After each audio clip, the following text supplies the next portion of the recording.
Bienvenue au cœur du conflit, le podcast pour décrypter, comprendre et gérer vos conflits avec stratégie. Avec Karine Diava et le cabinet Resolveco, votre expert en gestion de conflits, conseils, coaching et médiation. Bonjour et bienvenue dans ce nouvel épisode d'Au cœur du conflit. Aujourd'hui, quand un conflit d'argent n'est pas vraiment un conflit d'argent. Dans cet épisode d'Au cœur du conflit, nous allons mettre en lumière pourquoi l'argent est presque toujours un proxy, c'est-à-dire un représentant d'autre chose. Nous allons vous donner une grille simple pour identifier ce qui se joue vraiment derrière les chiffres. Et nous allons vous expliquer pourquoi tant de procédures laissent les gens épuisés et insatisfaits, même quand elles aboutissent. Et je vous donnerai à la fin un outil concret, ce que nous appelons le test du contrat invisible, pour commencer à désamorcer la situation avant qu'elle ne soit irréversible. Si vous êtes en ce moment dans une bataille qui tourne autour de l'argent, un héritage, une dette, un associé, une dépense contestée dans votre couple ou votre entreprise, écoutez jusqu'au bout ce que nous allons explorer ensemble pour échanger complètement votre façon d'aborder les choses. Avez-vous déjà eu l'impression de vous disputer sur les mêmes chiffres en boucle sans jamais vraiment avancer? Une réunion de famille pour parler de l'héritage de votre mère ou une énième discussion avec votre associé sur la répartition des bénéfices, ou ce moment dans un couple où la même facture revient pour la 3e fois dans la même semaine. On parle de chiffres, on compare, on calcule, et pourtant, ça dégénère.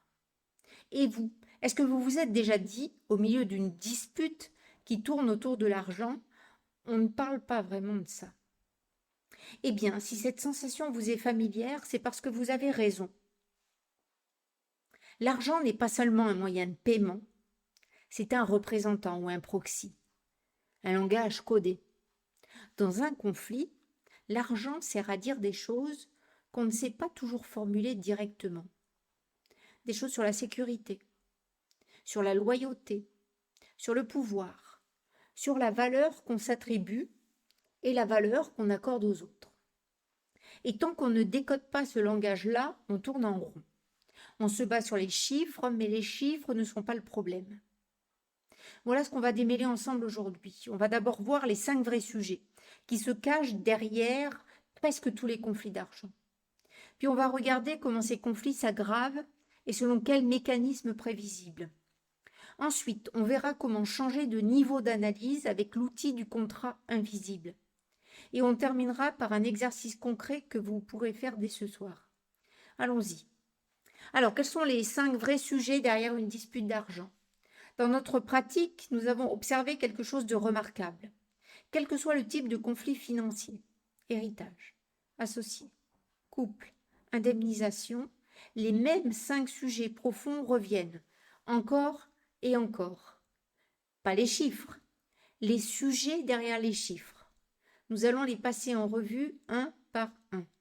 Gardez votre situation en tête et voyez lequel résonne. Le premier, la sécurité. Si ça continue, on coule. Je ne sais plus si j'aurai assez. L'imprévu me terrifie. Quand quelqu'un se bat âprement pour un montant qui peut sembler disproportionné, demandez-vous, est-ce qu'il se bat pour de l'argent ou est-ce qu'il se bat contre une peur? Une peur du manque, du déclassement, de l'imprévu qui surgit et emporte tout. Dans ce cas-là, la somme n'est pas l'enjeu, la sécurité c'est l'enjeu. Deuxième, l'équité. C'est toujours moi. Tu ne vois pas ce que je fais. Les charges invisibles, elles sont pour moi. C'est le sujet de la sœur dans notre cas de fratrie. Elle n'en voulait pas nécessairement à ses frères pour l'argent. Elle en voulait à l'idée qu'une vie entière d'implication soit réduite à une ligne comptable. La somme n'est pas l'enjeu. La reconnaissance de l'effort, c'est l'enjeu. Troisième, le respect. Tu dépenses sans me considérer. Mes priorités n'existent pas pour toi. Je ne suis pas consultée. Ici, la dispute n'est pas sur le montant d'une dépense, elle est sur le message implicite que cette dépense envoie. Tu n'es pas important pour moi. Mes décisions t'ignorent. Là encore, la somme n'est pas l'enjeu. Le respect, c'est l'enjeu. Quatrième, le pouvoir et le contrôle. Qui décide? Qui valide? Qui a le dernier mot? Dans les associations, dans les fratries, dans les couples, ce sujet est massif. Le conflit financier est souvent un conflit de gouvernance déguisé. Ce n'est pas tant le chiffre qui pose problème, c'est que l'autre a décidé seul, a tranché sans consulter, a imposé. La somme n'est pas l'enjeu, la souveraineté c'est l'enjeu. Et le cinquième, la loyauté et l'identité. Chez nous, on ne fait pas ça. On avait un pacte. Ce que tu fais trahit ce qu'on était. C'est le territoire des héritages familiaux, des valeurs transmises, des associations fondées sur une vision commune. Quand quelqu'un dit « je ne peux pas accepter ce partage », il dit parfois « ce partage dit quelque chose sur moi que je refuse ». La somme n'est pas l'enjeu. L'identité, c'est l'enjeu. Alors voilà la grille. 5 sujets. Sécurité, équité, respect, pouvoir, loyauté. Et vous? Lequel de ces 5 sujets résonne dans votre conflit du moment? Vous me suivez? Parce que si vous avez identifié le bon sujet, vous venez de faire quelque chose que beaucoup de gens ne font jamais. Vous venez de nommer ce dont il s'agit vraiment. Mais comment un simple désaccord sur un chiffre finit-il par devenir une guerre?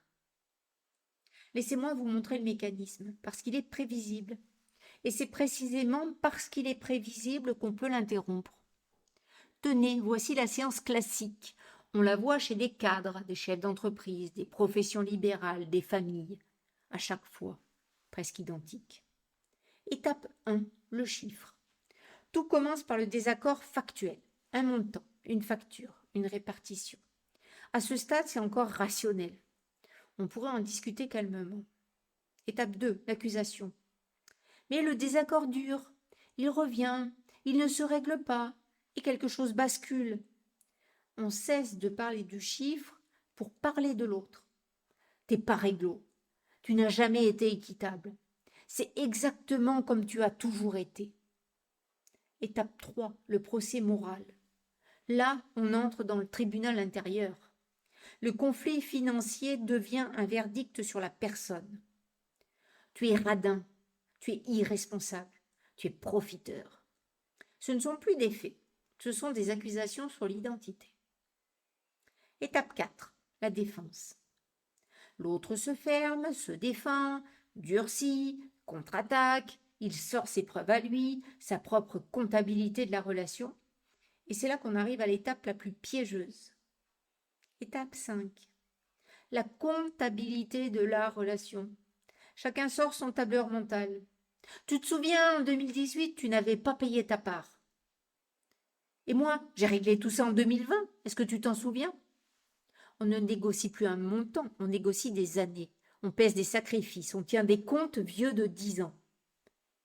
Et pour les profils que nous accompagnons souvent, des personnes organisées, analytiques, habituées à gérer, il y a une version encore plus élaborée. Le tableur se transforme en jurisprudence.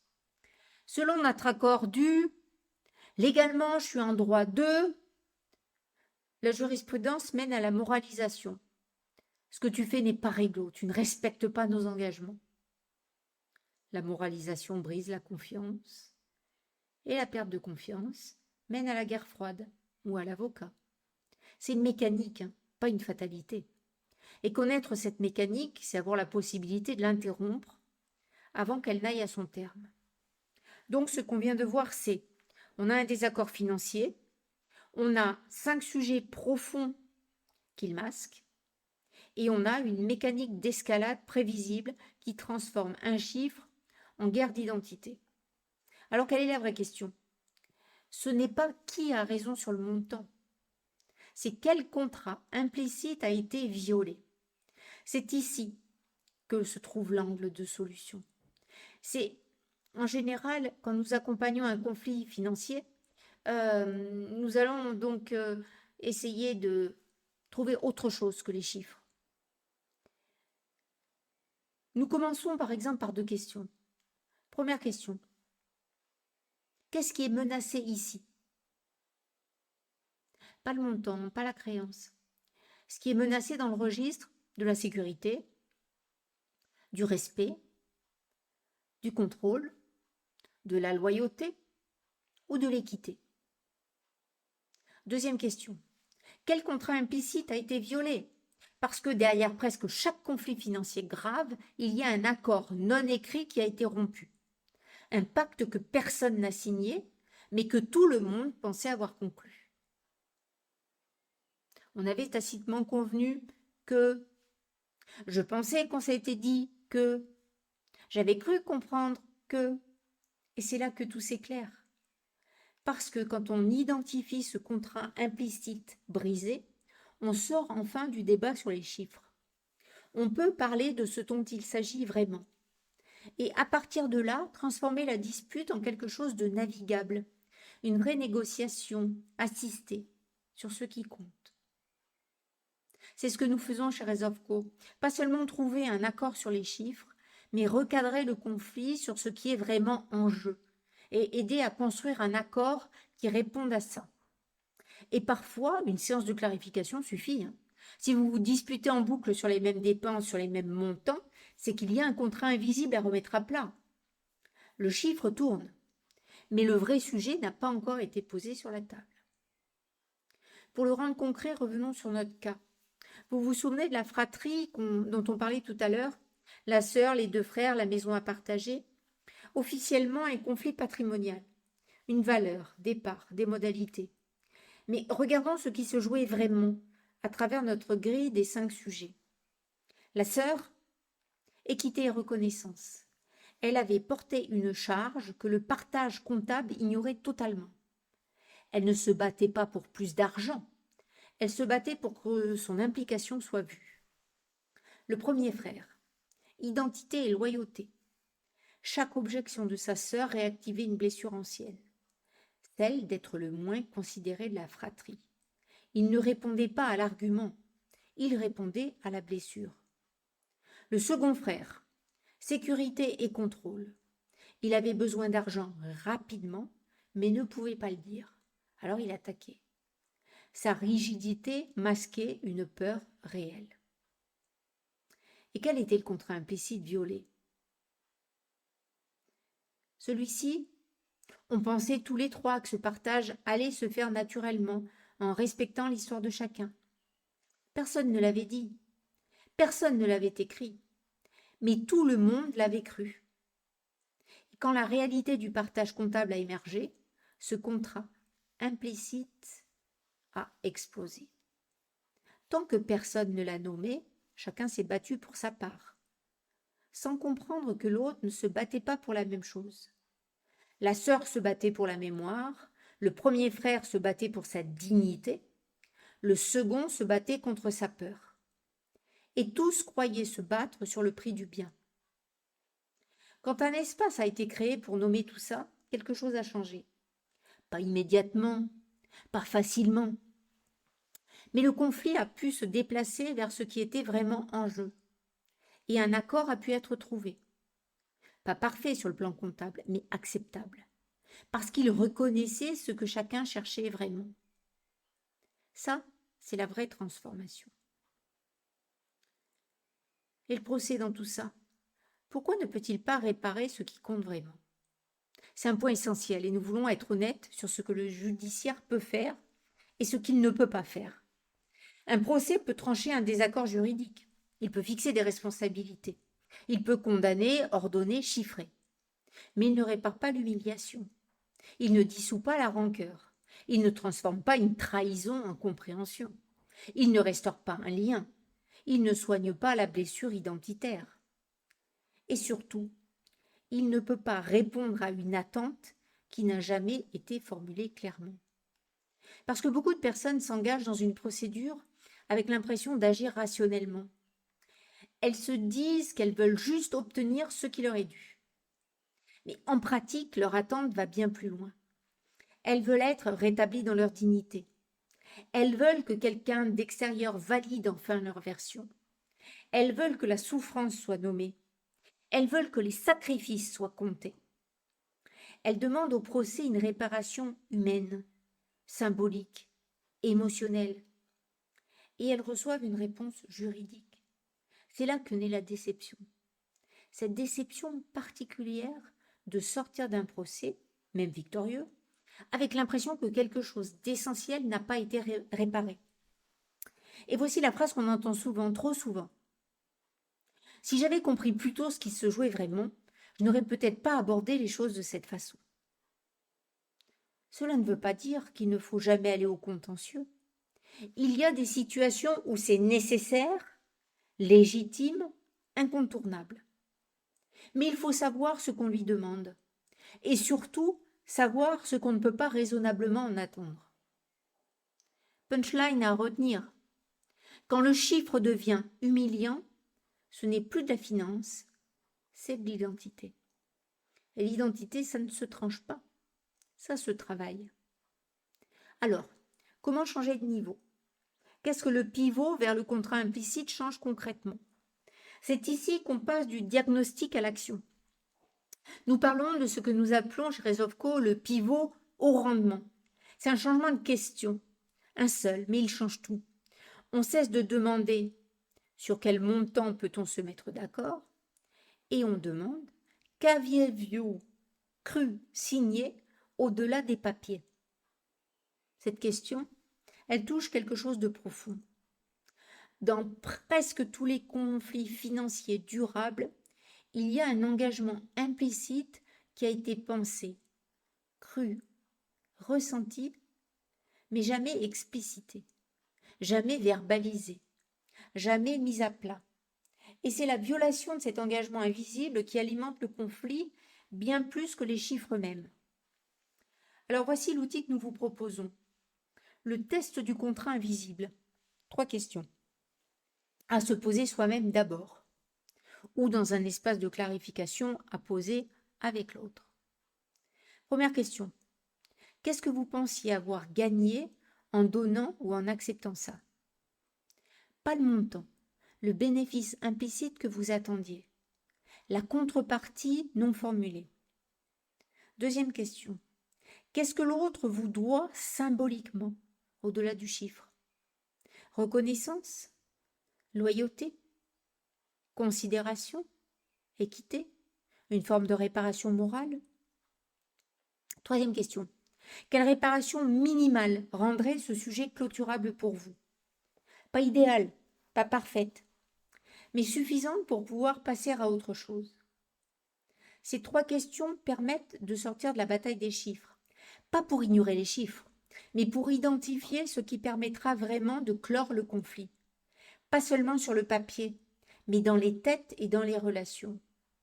Et attention, ce travail, il est difficile à faire seul, surtout quand les enjeux sont élevés, quand l'histoire est longue, quand les émotions sont intenses, parce qu'on est trop dedans pour voir ce qu'on cherche vraiment. C'est pour ça qu'un regard extérieur, structuré, qui connaît bien la dynamique des conflits complexes, change tout. Chez Rezovko, c'est ce que nous faisons. Accompagner ce travail de clarification pour que l'analyse soit juste et pour que la stratégie qui en découle soit adaptée à la vraie nature de votre conflit. Et maintenant, l'action concrète. Qu'est-ce que vous faites dès aujourd'hui? Voici l'exercice de la semaine. Il est en 2 temps. Premier temps, seul. Prenez une feuille, 2 colonnes. Dans la première, ce que vous demandez officiellement, le chiffre, la part, la créance.